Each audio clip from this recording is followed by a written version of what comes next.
We have a question. Great. It's a very good question. If my child decides to go to another college, does he lose the college credits?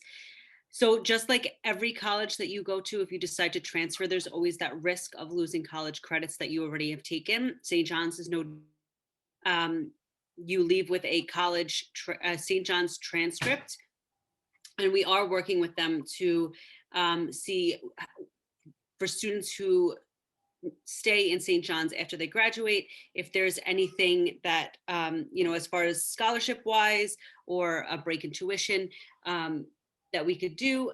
However, we're not at that point yet because we don't have a graduating class. But what I can tell you is that depending on the school that your child decides to transfer to or go to instead of St. John's, it's very dependent on the course descriptions that match up.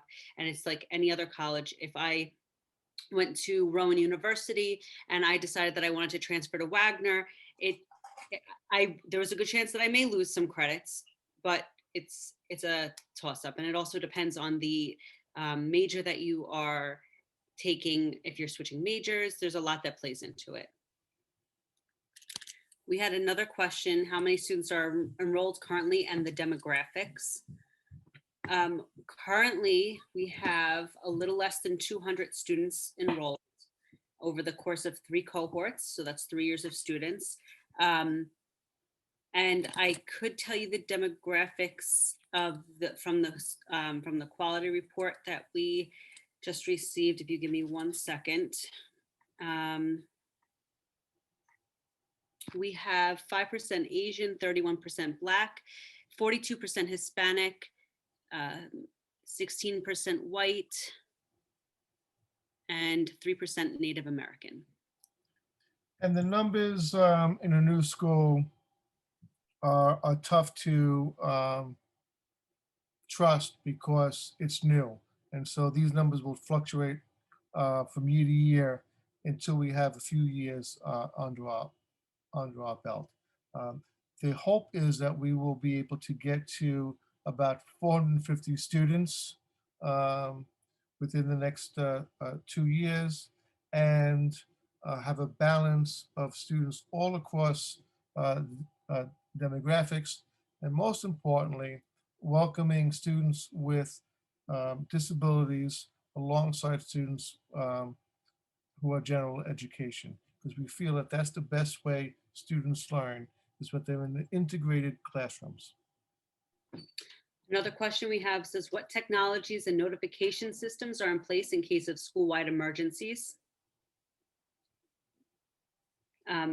We have robocalls that go home. We have Miss Tracy, who's really quick on dialing phone numbers. No, we have robocalls that go home that alert the parents. We have email with constant communication. Our social media is a source of instant communication as well. Google Classroom. I'm sorry? Google Classroom. Yeah, Google Classroom. Any form of communication that we have would be utilized in the event of a school-wide emergency. But the first would be a robocall. That is the quickest way for us to get information out to the families at one time. So the robocall consists of a text message and a phone call. Oftentimes, we will also follow up a robocall with a personal phone call.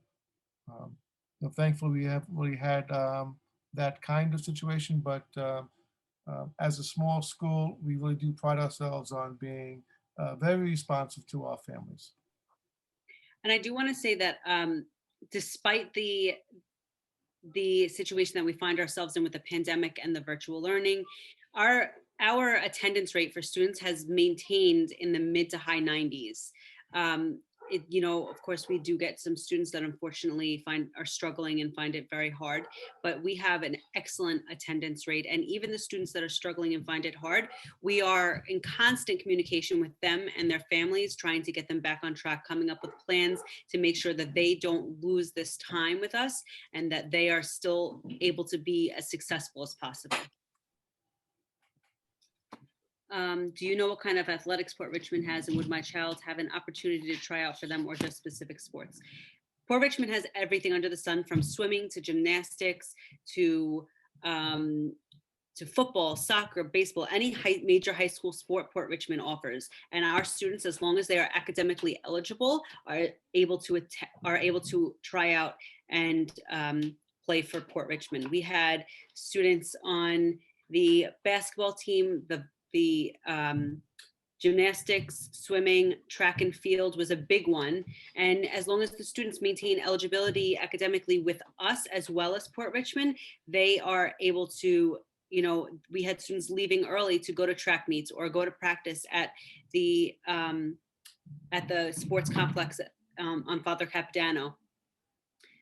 We had successful athletes in our school that played for Port Richmond. So what we offer that Port Richmond doesn't is the small class sizes and the ability to really give individualized instruction to your children.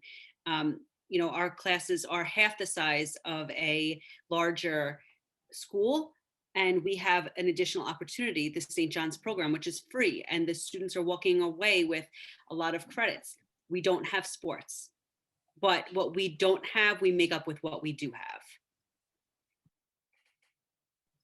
What social and emotional support does the school offer for students? Are there licensed therapists and social workers on campus? That is also an excellent question. We do have licensed social workers within our building. Ms. Carol and Ms. Tony are two of them. We also have social work interns that work with our students as well. If your child has services on their IEP, we do provide mandated counseling for those students. Whatever is on the IEP, we provide for them. We do have outside DOE providers that come into the building and provide services for our students. We have group sessions. Our students right now, they are offered groups, like it's open to anybody who wishes to participate in the school. A one big group session on Thursdays that students are able to go and speak to the counselor. Our counselors are not there just for students who have mandated counseling or the outliers. They are open for everybody. Miss Carol's phone rings off the hook at 7 o'clock in the morning because students are concerned that they're going to miss their midterm today.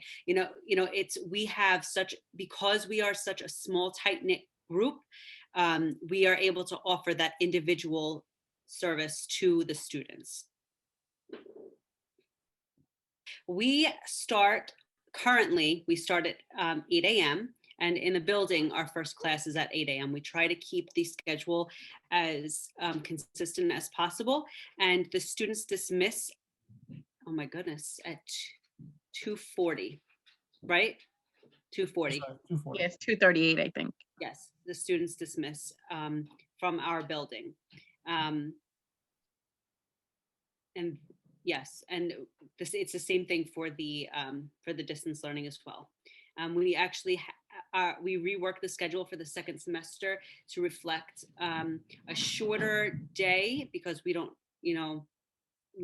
have live classes for all of the classes. It's the core classes that we're mainly focused on. So we were able to shorten the schedule for the day while maintaining the hours that we utilize. And the students were actually done at 1:40, and then the additional hour is used for tutoring. So the students have built-in tutoring time, and teachers are able to, invite students to come. And if they feel that students struggled that day, that's their time to go and figure out what's going on. That's also when our club hour is.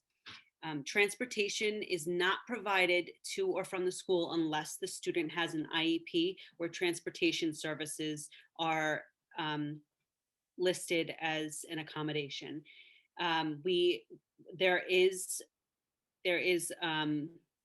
the buses do go into the teleport, and we call them special buses, meaning that the buses that are picking up our students are not for they're not offered to the public. It's just for our students. So at the end of the day, when we dismiss, our students will get on the city bus, which is not going to stop and pick up anybody else.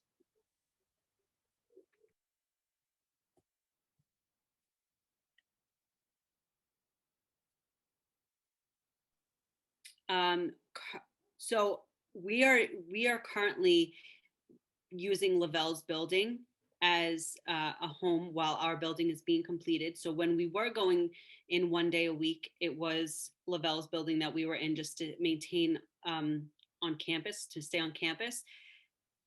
Once we are once the building is complete, which should be very soon, and I think Mr. Zaza, you and I need to go and ask Jeremy for another tour of the building to get an updated video, because that was months ago that you got that video, and I'm sure there's been many um, new improvements. So Exactly right. we will be in the new building, 5th floor. Come visit. And just an aside, when the students get to St. John's, they will take only maybe 1 or 2 classes at the building, and then we will provide a shuttle bus for the students to drive them to this campus of St. John's, where they will complete their day and their studies on the St. John campus, which is much different than any other school in Staten Island, where they have a relationship with a college. The professors come into the high school to teach, or more likely is they're taught by teachers at the school. Our students will be on the campus at St. John's, as Ms. Conover mentioned earlier, and will be transported there by a shuttle bus. At the end of their school day, then they can get home from the campus on their own.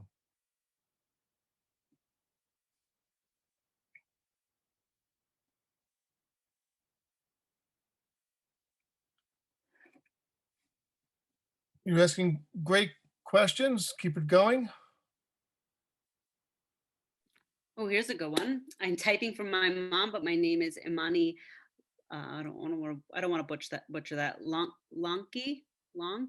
I'm sorry. And I'm currently in the 8th grade at IS2, and I am in the process of taking my high school applications, but this school wasn't in my application. So will this be an option when the school opens? So the school is open. Please apply. I just actually sent the application link directly to you. And so this is an option for you. It's an option in addition to your other schools. If you, as Mr. Zaza said, if you don't get into your choice school for the DOE, then you have to go to your zone school, and then you're stuck there. This isn't just an additional option. You are not required to take the seat, although we hope you do, required to take the seat if your number is called with the lottery, but it is an option, and you want options. There may be confusion. I think maybe a better clarification is that charter schools do not go on the DOE application. Right. We are separate from them. Yes, that is correct. We are not a DOE school. We are a charter school. So it is a lottery to get in, although everybody is welcome to apply. And if you don't get in for some reason or another, don't get discouraged. Your name goes on a wait list. And as people, I know it's hard to believe, but some people choose not to come to our school for some reason. I don't know why. But as people give up their seats and make the decision to go elsewhere, which they usually come back to us anyway, then you will be called. And also people move over the summer. We have people who apply and then suddenly they move over the summer and then seats become open. So don't ever get discouraged. A little bit differently than any other school. You do a lot of the same things. You're going to take the same courses. You're going to get the same high school diploma. But what you're not going to get at other schools on Staten Island is an opportunity to learn at St. John's and get a college transcript. That is something that you won't get anywhere else. The school will have its own separate entrance, its own separate stairway and elevator to the floor, and nobody else in the public can access the school.